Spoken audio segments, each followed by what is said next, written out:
Y'all, namaste to the soul group, subconscious community out there, star family, soul family, anyone tuning into this video from across the entire world. It's Nick here, Full Moon Fallen Astro Topics, bringing you another quick little video here from Laguna Beach, California. 6:45 p.m., March 24th, Sunday. And as you can see, the sun is right behind me right now on this beautiful day ruled by the sun they call Sunday.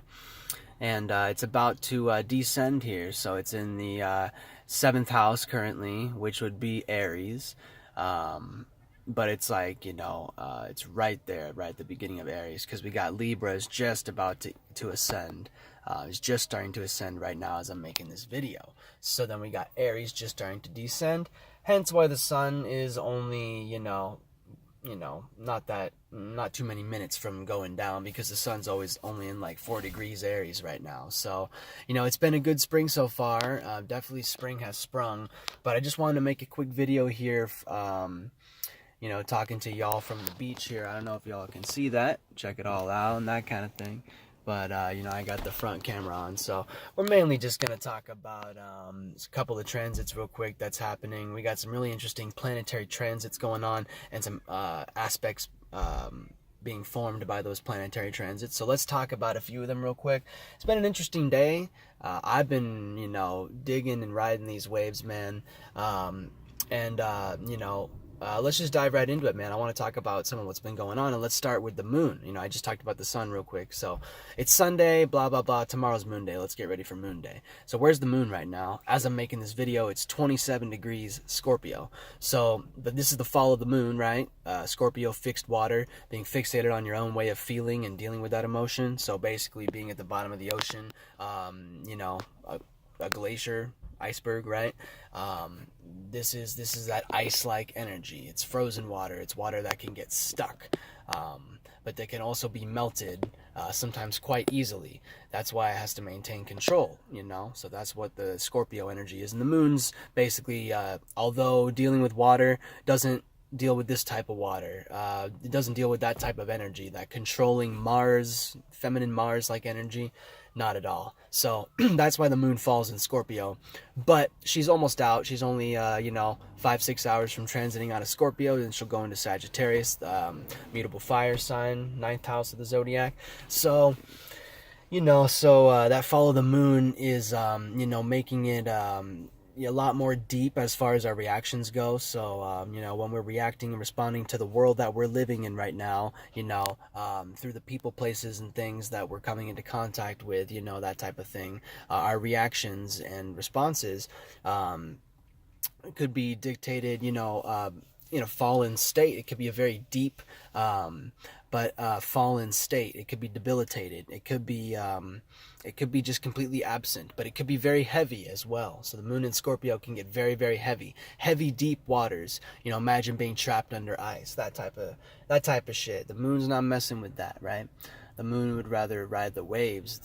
Doesn't want to get trapped in the ice, man. So that's what the Scorpio deal is. But the thing about this is our subconscious awareness, subconscious reality of the moon here being in Scorpio, the 8th house.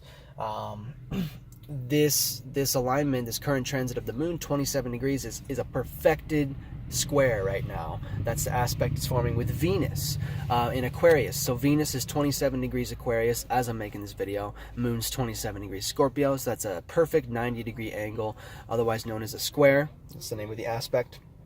And what comes along with this territory, it's not a harmonious aspect. It's a 90-degree angle. So,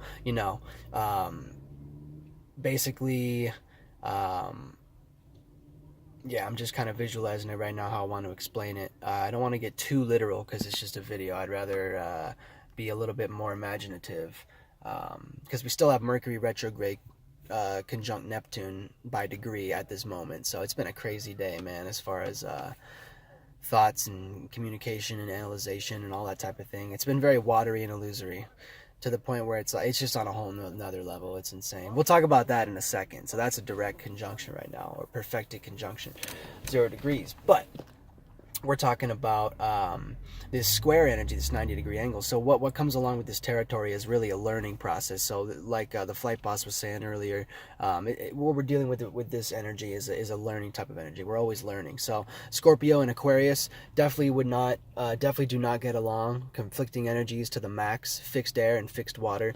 Aquarius being that 11th house fixed air energy, so representing being fixated on your own way of thinking and communicating. Far different than being fixated on your own way of feeling and dealing with the emotion. So Aquarius is the air, the thought, the intellect, the left brain, but it's still fixed modality. So it goes very deep, but in a whole nother way. It's like they go deep by going high. Crazy, man. But Scorpio actually goes deep, and so it's just energy that's just not compatible at all. Scorpio and Aquarius can get along very easily because they'll both be like, all right, have a nice day, man. We out this bitch. So, that's the relationship between the fixed signs, especially the fixed signs. It could always be a confrontation too, but a lot of times, with air and water, it's probably not going to be a confrontation. You would run into a confrontation much more readily with earth and fire, I'd say, depending on the sign. But, or air and fire, depending on how you want to look at it. But definitely not water. If anyone, it'd be Scorpio for sure. It depends on, Scorpio is really acting off of deep passion, representing that deep passion, that feminine side of Mars. So our willpower, motivation, desires, things like this. So things we're really passionate about and desire on an internal level, on a deep level. And that's what we're reacting to and responding to right now. And like I said, could be in a fallen state. It could be something that you'll never have or never achieve or never experience. Something that makes you feel like that. We know that's not the truth, right? There's nothing that you can't experience, but something that makes you feel like that. So for a lot of people, this could be, this could be the type of thing where, desiring a partner but not having a partner, could be on your mind constantly right now. You're just reacting and responding to that energy because that's the type of world you're living in. But it's giving you a learning process, the things that you love and appreciate and value, which is what Venus represents, and art and relating and things like this. It's the harmonious type of energy, and that's playing out through the Aquarius energy. So that energy will be able to help us out with that fallen moon state right now through the vehicle of a learning process. So you're going to have to compromise with someone in your environment, perhaps someone that you're reacting and responding to. Compromise with them in a loving but thoughtful and communicative way. That's what we're able to do right now, while still being in touch with our deep, passionate emotions. So that is a tremendous gift right there. This might not be a trine or a sextile or a conjunction. This is square, but it's still a damn gift. So, what we could also throw in this energy here is the moon is the moon is has this whole day basically has been opposite Mars. So they're just a few degrees off from that perfect 180-degree angle, that perfect opposition. I was doing a gig earlier on the Queen Mary. That's why I'm a little dressed here. Got my repping my burgundy for that Scorpio swag. Got my Scorpions. Y'all see what it is, man. All that good shit. And while I was doing the gig, I knew Mars in Taurus 25 degrees and Moon in Scorpio 25 degrees were forming that perfected aspect of that perfected opposition, that 180-degree angle. They're completely opposite each other along the ecliptic, the 360-degree path of the ecliptic, aka the zodiac wheel, aka the list goes long, runs deep. Like I said, this Scorpio moon energy right now is running deep. I'm aware of it all, I'm in touch with it all, but I don't necessarily want to communicate it with y'all because of the current state of Mercury. I'll talk about that in a sec. But I'm actually able to, with Venus being in Aquarius right there, I'm able to communicate and things like that, what I love and value and appreciate, and music and things I love, things like that. So, but another square. So Mars in Taurus, 25 degrees, conjunct Algol right now, known as the Demon Star. Fun little tidbit. Mars is debilitated in Taurus, but it's still squaring Venus as well as opposing the moon. So opposition is like a more intense square, right?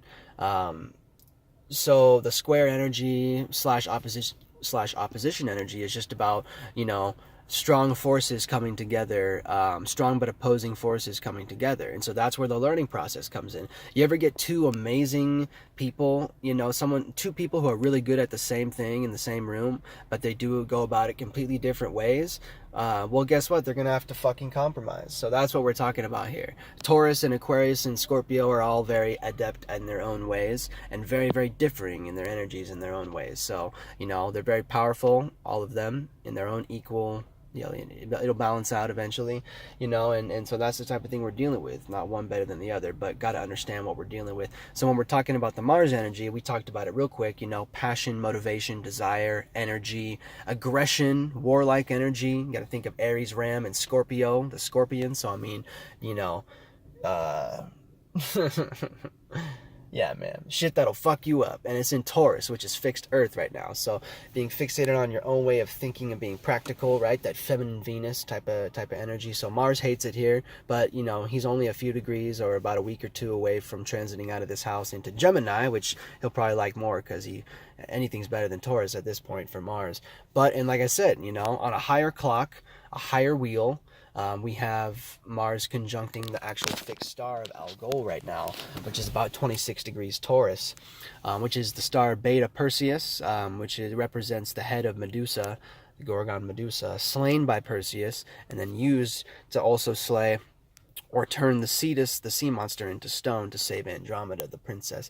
I feel like I've just been repeating a lot of the same stuff in a lot of videos, but it's good. We got to get that info out there, you know, Age of Aquarius type shit. Okay. So learning processes with Mars and Venus, you know, that Earth-like stability type energy is what we're going to be able to, you know, use to stabilize our passions and motivations, desires right now. But we got to be careful because, like I said, it's conjunct Algol here, so we could have a lot of very, very demonic and negative, alcohol-inspired, perhaps, or alcohol influenced, you know, type of passions and desires, motivations, man. Don't run freaking wild, man. Don't run around like a wild man, untamed, just getting washed up by these waves and these energies, man. Come on, man.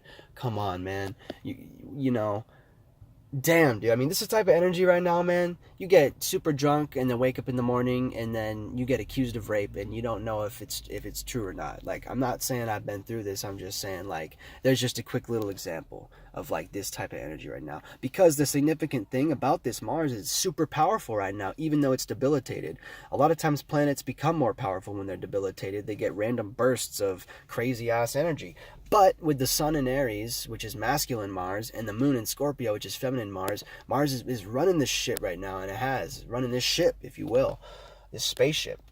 So, goddamn. So, don't make any damn bad, you know, don't become possessed by demonic spirits right now. Don't become possessed by Algol.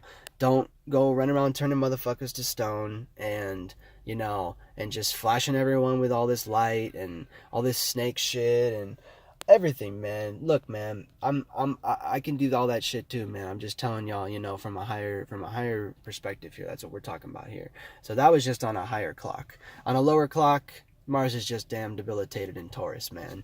Either way, it's bad. It's negative. It's a lot of negative shit there right now. So be careful, y'all. Especially if you're heavy with Mars energy, like myself. You know, you an Aries or a Scorpio, or you got one of those signs for your moon or rising or anything like that, or you're ruled by Mars. You know, be careful with this stuff. All right, but it just goes for anyone, really, because we're all souls living in this solar system. So, God damn it, you know. All right, so what we got to do real quick is just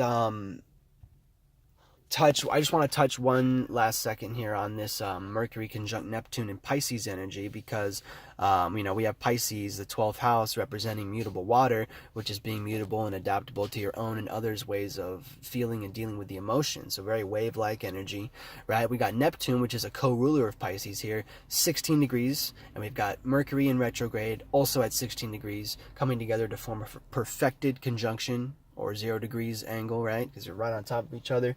So this is sextiling, you know, Mars and Taurus. It's a little weak, you know, it's not super close, but a little sextile with Mars and Taurus, and also a sextile with Saturn and Pluto in Capricorn, which we talked about in one of our last videos. Also, a little trine with the moon going on here too. Like I said, pretty weak there too. So, but let's just talk about, I wanted to talk about how, on the lower clock we got Pisces, but on a higher clock here, the actual fixed stars, 16 degrees Pisces, that are affecting our Neptune-Mercury retrograde conjunction right now.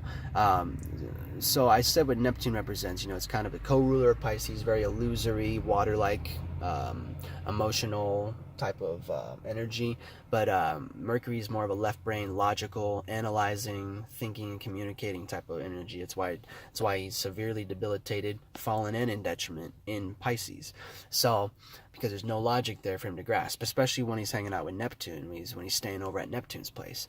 Nah, man, you can't even bring a suitcase of logic, like not even. He's thrown all logic out the window for a while. But we have, at 15 degrees Pisces, we have two crazy stars, Alpha Eridanus and Alpha Phoenix. So we got the Phoenix constellation, Phoenix being, representative of transformation, deep transformation, of being born through the flames and the ashes into basically an ascendant being. It basically represents ascension, which is, one of the processes of transformation. Rising up through the ashes. So that's Phoenix, Alpha Phoenix, which is 15 degrees Pisces right now. So it's still within a degree or above, our Neptune and Mercury conjunction here. And in that exact same degree, we have Alpha Eridanus. So this is the river, representing a lot of, science and knowledge and, but information in fluid form. It's crazy, man. It's crazy. So this is all higher clock stuff. These are not constellations in our zodiac, but we can still calculate the positions of the fixed stars through our zodiac, which is our lower clock. We got to go through that, and then we can get to the higher clock, which is the actual fixed star. And then we look at the planetary natures of the fixed stars, which I really haven't found much information on for these two particular stars. But another thing worth noting, besides Eridanus and Phoenix, both alpha stars, so big, powerful stars, we also have Zeta Pegasus in this area. So there's probably plenty of other stars I'm not hip to at the moment, but we got Pegasus too, the winged horse, flying unicorn type MF. So that's some crazy shit, out of this world shit, crazy, not of this world shit, basically. So, Pisces would be of this world, representing the feet and the fish and the death, right? The bottom of the being we live in, the bottom of our bodies, the feet, feminine Jupiter, very dreamlike, fish illusory type energy, swim in the ocean type energy. And, we have, these fixed stars are making their home there pretty much. But they're probably looking at it in a whole different way. But man, okay, so this video is getting kind of long, and I got a lot of things on my mind right now. This conjunction shit is no joke, man. Jeez. Love y'all, man. Soul group, subconscious community, anyone tuning in, man. Hope y'all enjoyed this video. Quick little video talking about some aspects. And, we got the moon leaving Scorpio and heading into Sagittarius soon. So that'll be more of a time where we get to, express ourselves and place a higher meaning and reasoning, a higher divine meaning or philosophical meaning and reasoning behind our actions and our expression.